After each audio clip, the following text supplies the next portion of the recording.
அட உங்க வீட்லயும் இந்த மாரி சோஃபா இருக்கா? போச்சா போ! ஐயோ! ஐயோ!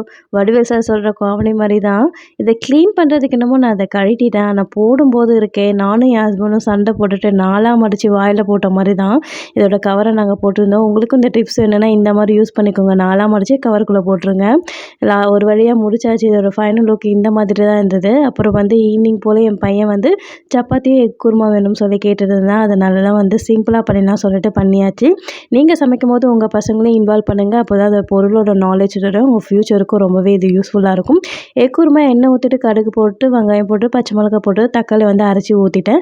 அதுக்கப்புறம் கொத்தமல்லி போட்டுட்டு, பூண்டு போட்டுட்டு, அதுக்கப்புறம் பார்த்தீங்கன்னா, இதுக்கு எக் குருமா மசாலா தான் ஆட் பண்ணேன். கொஞ்சம் வந்து மிளகாத்தூள் ஆட் பண்ணிட்டேன். ஏற்கனவே வந்து முட்டைய வந்து பாயில் பண்ணி வச்சுட்டு இதில ஆட் பண்ணிட்டேன். அவ்வளோதான் சிம்பிளான எக் குருமா ரெடி. அதுக்கப்புறம் இத வந்து சப்பாத்தி கூட வந்து சூப்பர் சிங்கர் பார்த்துட்டே வந்து டின்னர் வந்து என்ஜாய் பண்ணியாச்சு. என்னோட வீடியோ பிடிச்சுன்னா மறக்காம வந்து சப்ஸ்கிரைப் பண்ணிக்கோங்க. பாய்.